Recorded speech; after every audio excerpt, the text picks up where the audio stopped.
and here with me today is Dan, founder of Move2, and today we'll be discussing the transition from university life to work life in the web industry. Hello, Dan. Hello. So we're just going to run through a few questions. Excellent. So first of all, can you describe in 3 words your student experience referring to your vision about working in the web industry? I would say ambitious, naive, enthusiastic. Do you think the university gives students enough knowledge and opportunities to be able to go out and work immediately after they've graduated?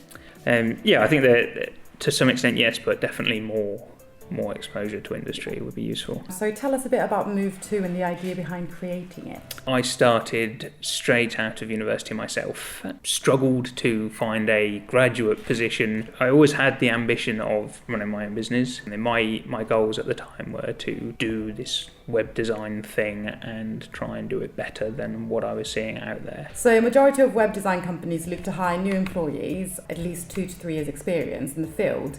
Now, how are graduates meant to compete with this? 2 to 3 years experience is nice, and even with your experience, what we will look at is the work you have done and not how long have you been doing it. So from your point of view, what's one of the main struggles in the industry of web design? Constant evolution of the industry and constant changing of fashionable technology. Could you give us an insight of what a typical day would consist of at Move2? Yeah, certainly. So every morning we start off with the stand-up. That will generally take 10 to 20 minutes. That's kind of how the morning kicks off. For the majority of people who'll be working on a project, we have a Trello board full of the tasks that need to be done in the current phase of development, and then essentially it's sit down, get to work. Myself, I'd quite often be out of the office, going to events, meeting people. What advice have you got for an undergraduate who's looking for work in this industry? This idea of just constantly creating content. We don't expect students to just have all the skills and know all the answers, but if they're recognising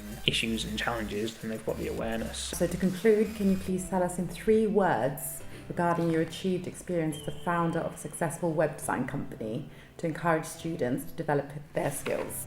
Always be creating. In art or cinema, then that's where you should focus your efforts on creating, and you're much more likely to get a job in that industry because the decision makers will be going, oh, well, they're clearly passionate. They didn't get paid for this and they're doing it. Let's get them on board and think what they can do for us. If you put yourself out there and create some things and put it out for show and share it, it will reward. Lovely. Well, thank you very much for giving us the time to come. No problem. Today. Thank you for coming down.